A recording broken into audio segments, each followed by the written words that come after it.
You know, you got to think about where we've been for the last 14 months. We started the Orchard Church on Easter Sunday of 2009, and we have seen God do a lot of things in just a very short amount of time. It's been amazing to watch as people have just used their gifts and talents and abilities to serve God by serving the church. It's been amazing to watch that. In fact, if there's one characteristic I would label our church with, it would be consistency.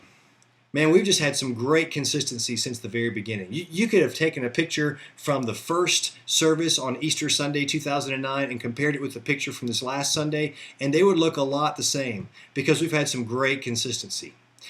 And I know church planners, and I know the way that thing goes. It's hard to start anything from scratch. But when you don't have a leadership team in place, you don't have any momentum going, you don't have any precedent set, it's really difficult to get something like a church going. I mean, you just have this herky-jerky stop and start, and no one knows what to expect, and it just becomes very difficult, and it's hard to overcome that, frankly. And I think it's because of this consistency that God has allowed us to see the growth that we've seen over the past 14 months. In fact, in April and May, before school let out, we were packing out 2 services every single Sunday morning in that movie theater. There was standing room only even in the early service. Just wasn't any room left for anyone. We've seen some drop off in the summertime. That's to be expected. Everyone's out on vacation, enjoying the lake and enjoying their family. But I believe that this fall, we're going to see another surge forward again like we did last fall. And I believe we're only going to be packed in there even more than we have been in the past. And that's why we're moving to the J Elementary School auditorium on September the 12th, so that we can have one big giant room that we can all meet in and worship together in like a family should. But what this is going to mean for us is that we're going to have to become much, much more portable than we are even now. Right now we move everything from the ERA real estate office into the movie theater and back again on a weekend. And that's a pain in the rear end, but it's not very expensive. As we become more portable, this is going to cost some money for us. We're going to have to throw everything into a trailer that we don't currently have. We're going to have to buy some equipment that we don't currently have. And we're going to have to be able to haul it in and out of there each and every week. But we're church planners, and so we're resourceful and we are independent, and so we are thinking, yeah, we can find ways to cut corners. We can get cheap stuff. We can finagle ways to do things, and we can save some money. Well, we've done some case studies about this to investigate what that really means. And what we found out is that a lot of church planners do exactly that. They cut corners trying to save a little money. And here's what they do. They take all their equipment and they just throw it in the back of a trailer and they haul it in and out every week. What this does to the volunteers that are giving their lives to the ministry of the church is it burns them out. They go there and the setup process starts off taking 2 to 3 hours on a Sunday, but it quickly devolves into 4 and 5 and sometimes even 6 hours. Why? Because look at what happens. They throw everything in there, stuff gets broken, stuff gets missing all the time. No one knows where everything is. You can't account for everything. They have to make 30 trips back and forth from the trailer into the building where they're doing ministry, and everyone gets all stressed and crazy and ultimately burned out from doing ministry. Well, I'm really, really proud of our board because they've looked at this situation and they've realized that the greatest resource that God has given us as a church is not money, but it's people. And because we realize that our greatest resource is people, we've decided that we're not going to do what a lot of church planners do.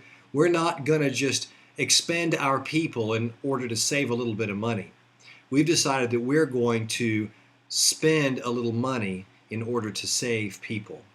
We want to be able to minimize stress, minimize setup and takedown time, and we want to be able to maximize ministry. So here's how we're going to do that. We've contracted with a company called Portable Church Industries.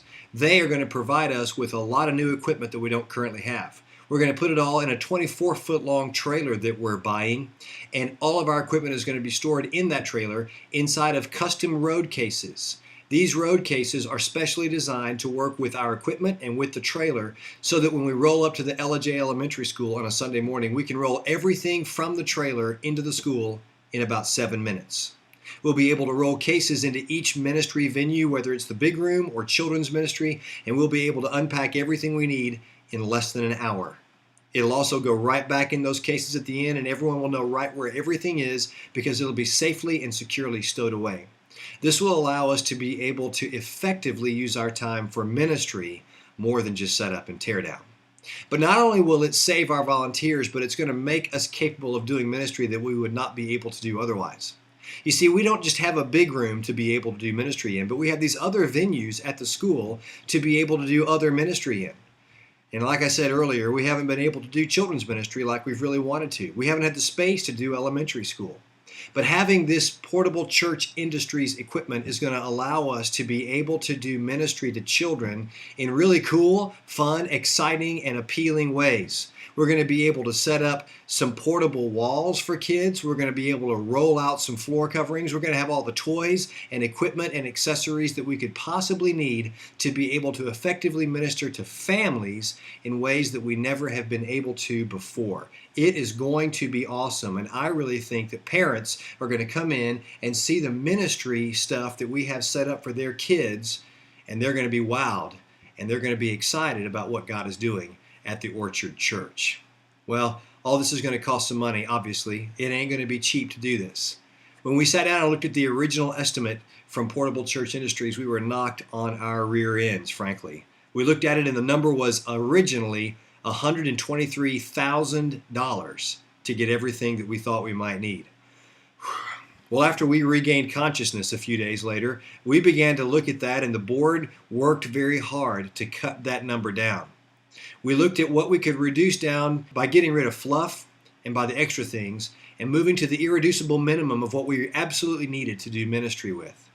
And we were able to cut 43% out of that original estimate from $123,000 down to $70,000.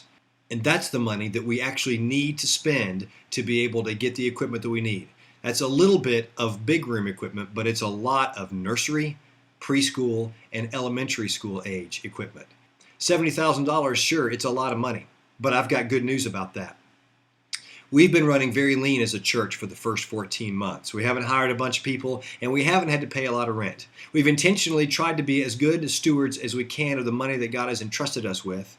And because we've been good stewards, the Orchard Church has $30,000 in the bank specifically tagged for this purpose, bringing our $70,000 cost down to only $40,000. What a blessing that is. Isn't that crazy? We're 14 months old and we got $30,000 that we can spend in this way. Isn't that great? I think it's fantastic. But I've got more good news. Because we've partnered with the Church Planting Network and we have some very generous, loving, and giving people who are all about what God is doing at the Orchard, they have given also towards this fund. And now we've reduced our $70,000 beyond $40,000 and all the way down to $5,000. We only have to come up with $5,000 to buy $70,000 worth of equipment. Isn't that incredible? God has called us to do this incredible ministry, and now He has served it right up into our laps in an amazing, God can only be the one to do it way. I don't know about you, but I look at that and I'm just flat amazed by that. God has obviously honored our consistency in a big way. And now we're going to have to continue to be consistent, but on a much bigger scale. Our ministry teams are all expanding. Our children's ministry is getting off the ground. We're going to be having to pay much more rent than we've had to pay before. And all of these things are kind of coming together to cause us to have a much bigger scale of ministry and need a lot more consistency. And I believe God's calling me and you to a higher level of consistency beginning this fall at the Orchard Church.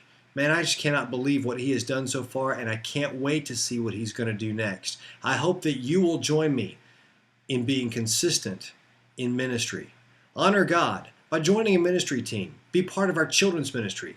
Be part of our hospitality ministry. Honor God by giving of your tithes and offerings so that it can support the ministry that we are doing at the church. Life change is happening all around us, and God is up to something big. I can't imagine being part of anything else. Thank you, church, for your consistency in the past, and I look forward to seeing what God is going to do through our consistency next.